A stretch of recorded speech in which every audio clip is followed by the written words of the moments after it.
El aire en el camerino, denso con el olor persistente a brillantina y tabaco barato, no se cortó por la euforia de un aplauso final ni por la risa ruidosa de un director satisfecho.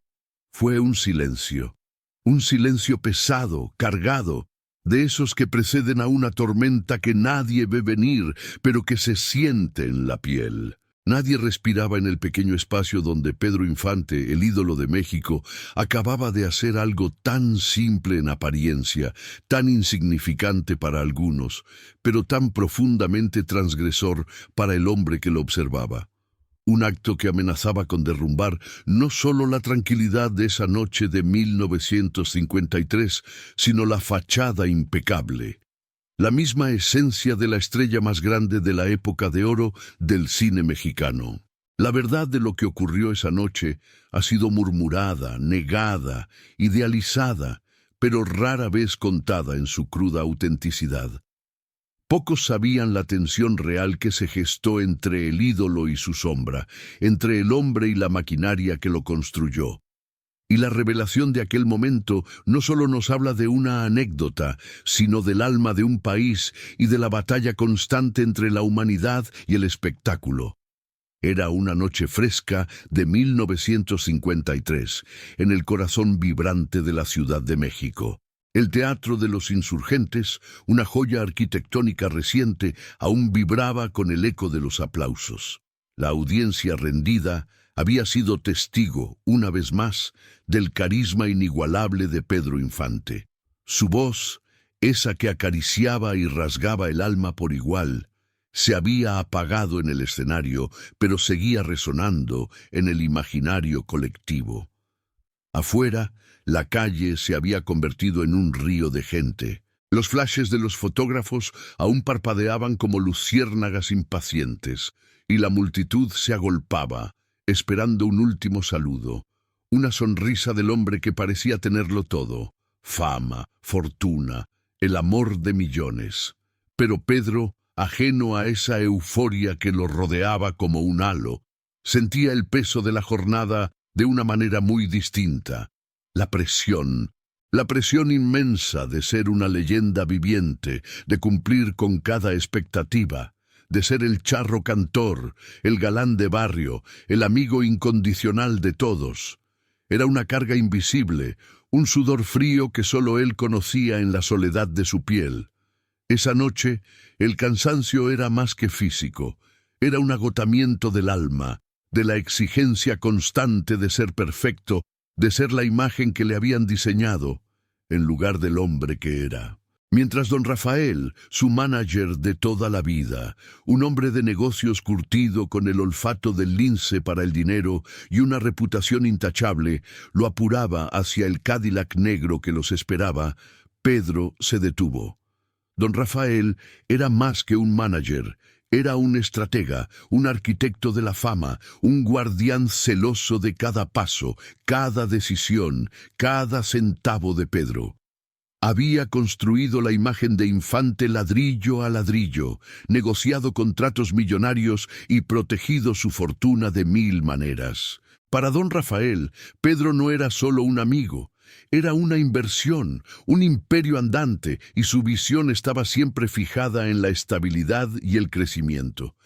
Pero esa noche, la mirada de Pedro, que minutos antes había brillado bajo los reflectores con una intensidad que derretía corazones, ahora se posaba en algo distinto.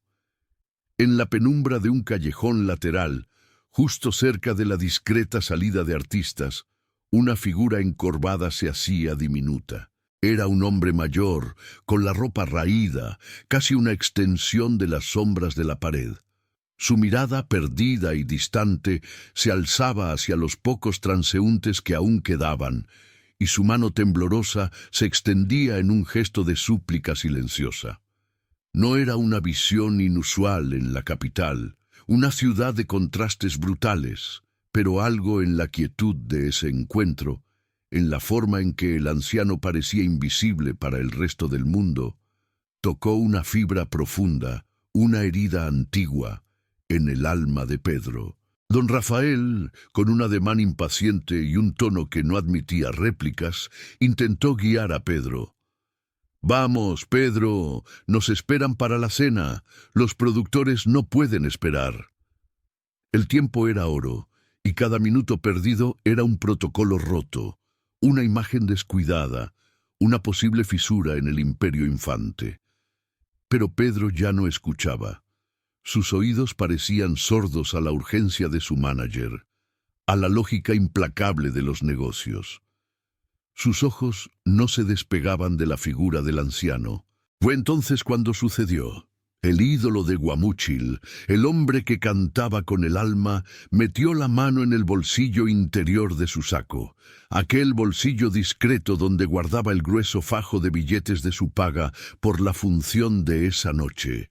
Una suma considerable, una verdadera fortuna para la época que don Rafael ya había planeado invertir o al menos contabilizar meticulosamente dentro del complejo engranaje financiero que sostenía la carrera de Pedro.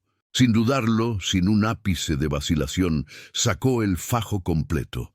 El crujido de los billetes nuevos, limpios y apretados, resonó en el silencio tenso del callejón. Un sonido que para don Rafael era música, pero que ahora se convertía en el presagio de una discordia. El anciano, al ver el gesto, levantó la mirada. En sus ojos cansados, marcados por años de penuria y desolación, Pedro vio algo que lo desarmó por completo. No era solo hambre, era una dignidad rota, una esperanza casi extinta. La misma chispa que Pedro intentaba mantener viva en su propio corazón a pesar de la jaula dorada de la fama. Lo que Pedro hizo a continuación fue tan rápido como impulsivo, tan humano como inesperado. Entregó el fajo de billetes al mendigo. No fue una moneda suelta, no fue un billete de baja denominación, un gesto de caridad protocolario. Fue todo, cada peso. Toda la paga de una noche de agotador esfuerzo y gloria. La expresión en el rostro del anciano pasó de la incredulidad absoluta al asombro mudo, y luego a una humildad tan profunda que le partió el alma a Pedro, dejándolo con una sensación agridulce. El ídolo de Guamúchil le dio una palmada en el hombro, una de esas palmadas sinceras, cargadas de empatía que solo él sabía dar, y susurró algo que nadie más alcanzó a oír. Fue una promesa, un reconocimiento, un instante de conexión humana en un mundo de apariencias.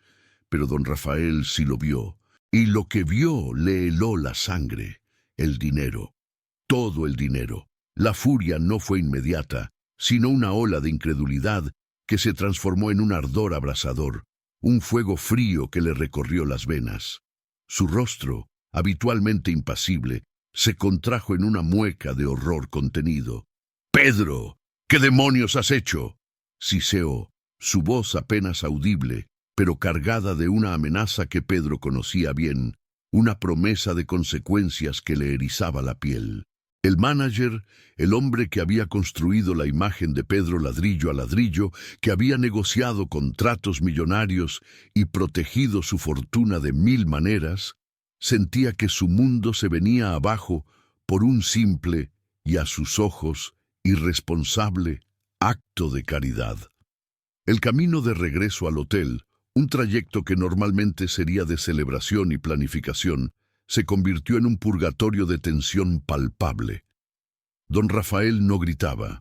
Su furia era más peligrosa, silenciosa, contenida, como un volcán a punto de estallar. Cada kilómetro era un ascenso por un camino escarpado de reproches implícitos. Eres Pedro Infante, no un santo en la calle. Hay una imagen que mantener, contratos que respetar. El estudio no va a estar contento con esto. Sus palabras eran dagas envenenadas, cada una afilada por la lógica fría de los negocios y la desesperación de quien ve cómo el trabajo de años se desvanece por un capricho. La presión no era solo financiera, ni se limitaba a las finanzas del ídolo. Era la presión de un sistema, la maquinaria implacable de la fama que exigía control total sobre cada aspecto de la vida de sus estrellas. La generosidad impulsiva de Pedro, su humanidad desbordada, chocaba de frente con la lógica calculadora de la industria. Don Rafael no solo veía la pérdida de dinero, veía titulares amarillistas, rumores maliciosos, la reputación empañada.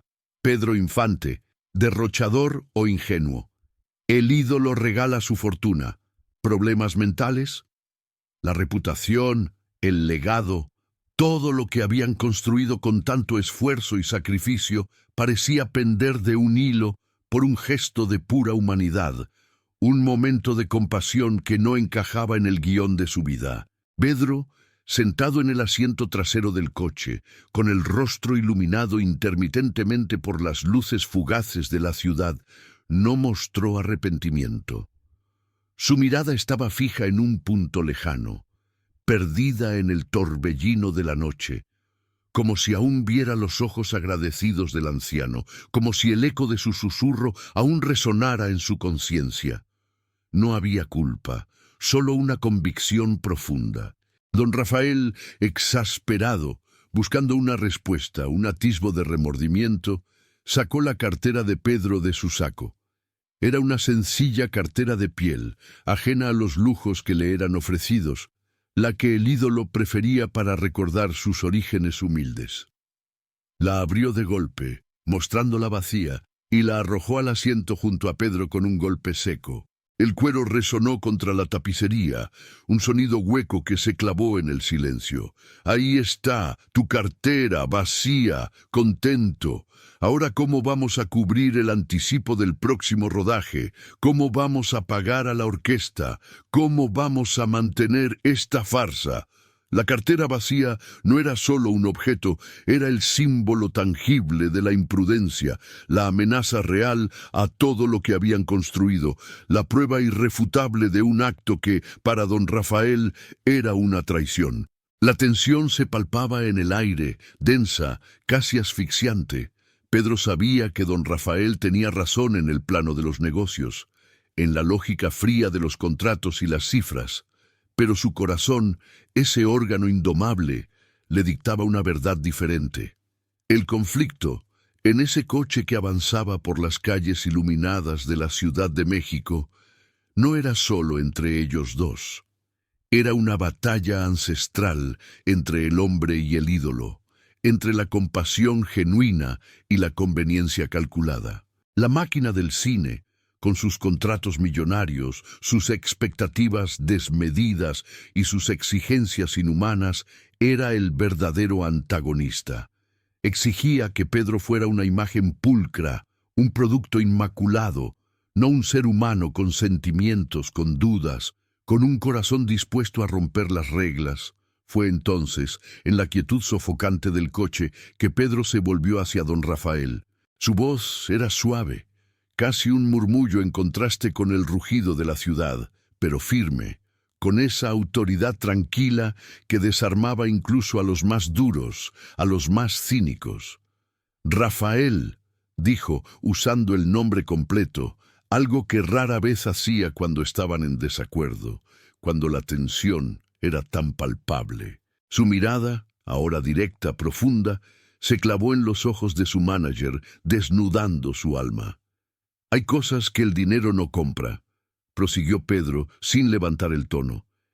«Y hay miradas, don Rafael, que no se pueden ignorar. ¿De qué sirve tener todo esto?». Y señaló con un gesto vago hacia la ciudad que los idolatraba, hacia los flashes lejanos, hacia los edificios imponentes que representaban su imperio. Si uno pierde lo que lo hace humano, no era una disculpa lo que salía de sus labios, sino una declaración de principios, una elección inquebrantable. Pedro estaba dispuesto a pagar el precio, a enfrentar la furia del estudio, a reconstruir su fortuna, a lo que fuera necesario si eso significaba mantener intacta su esencia, su humanidad, su verdad. Don Rafael se quedó sin palabras. La calma de Pedro, su inquebrantable convicción, era más potente que cualquier grito, más persuasiva que cualquier argumento financiero. El manager, por primera vez en mucho tiempo, vio más allá del artista, más allá del producto, más allá del imperio, y se encontró con el hombre. Y ese hombre, Pedro Infante, había elegido su humanidad por encima de la lógica implacable de la industria, por encima de todo lo que don Rafael había trabajado para construir.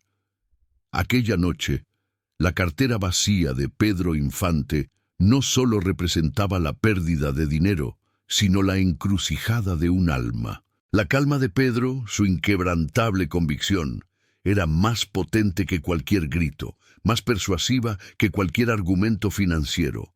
Don Rafael, por primera vez en mucho tiempo, vio más allá del artista, más allá del producto, más allá del imperio, y se encontró con el hombre.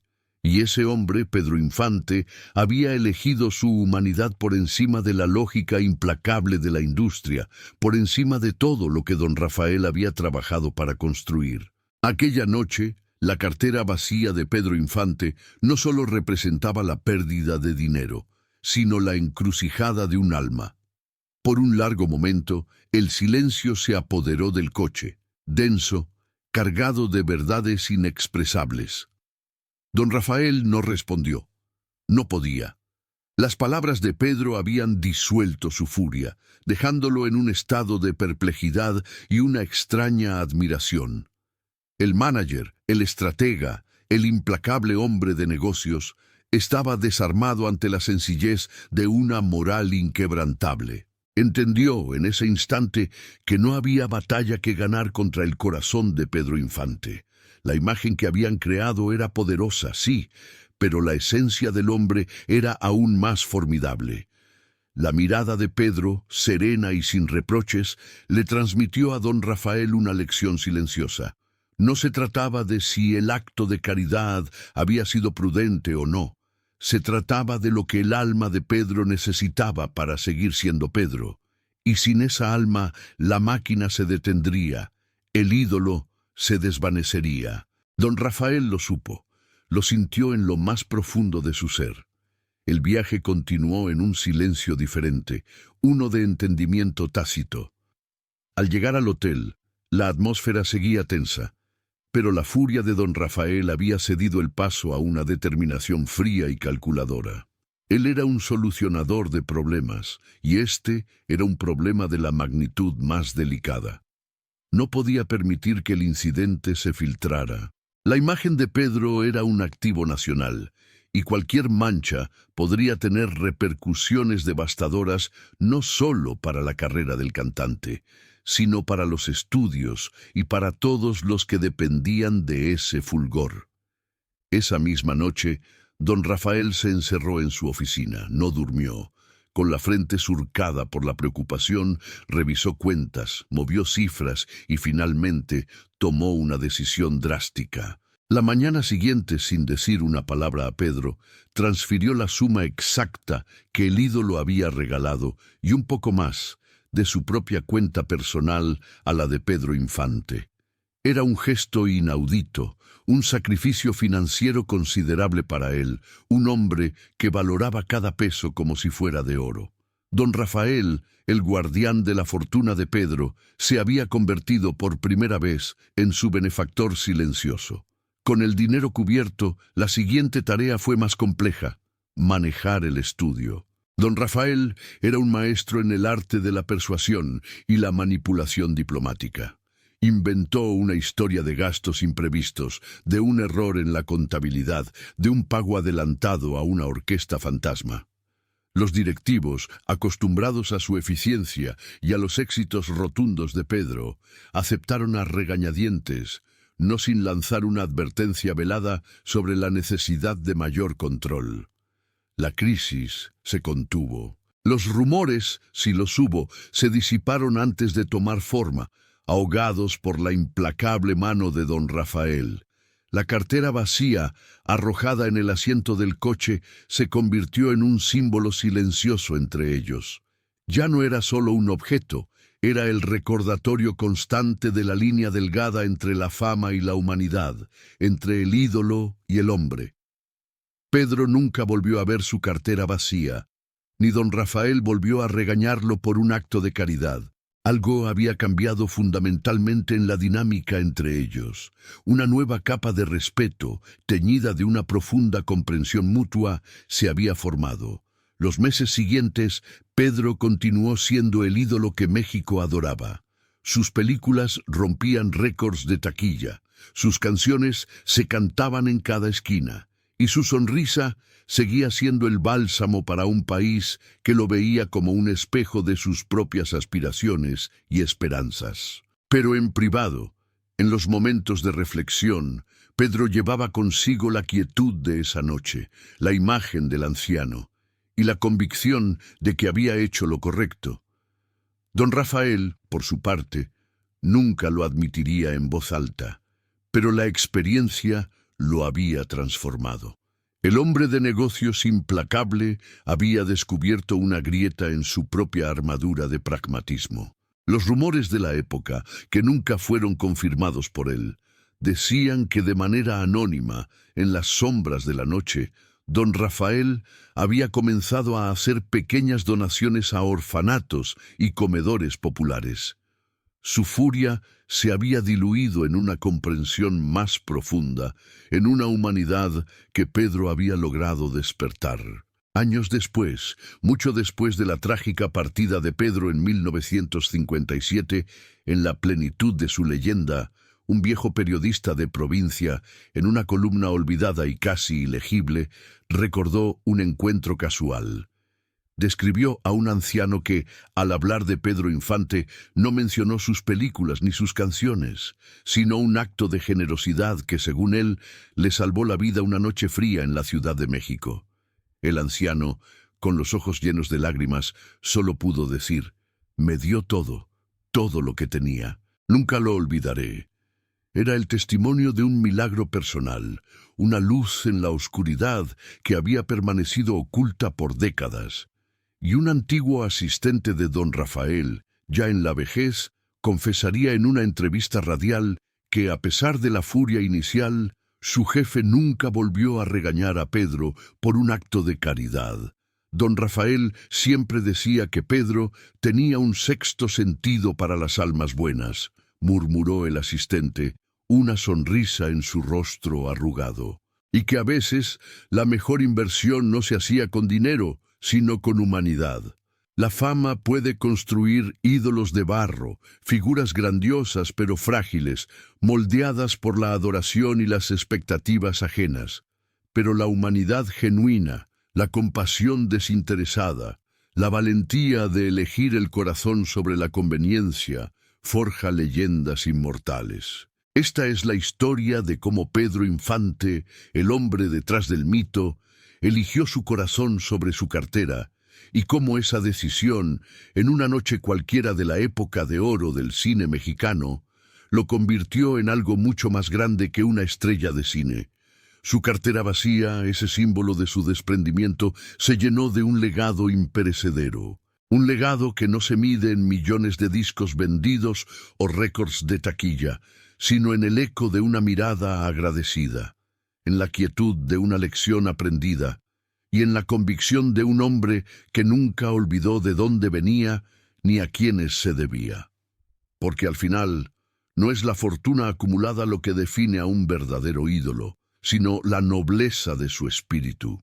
Y la mayor batalla no es contra el sistema, sino contra la tentación de dejar que la fama eclipse el alma. Si esta historia te tocó, compártela con alguien que necesite escucharla. ¿Cuál fue el momento en que usted, o alguien que conoce, eligió el corazón por encima de la conveniencia, y cómo cambió todo?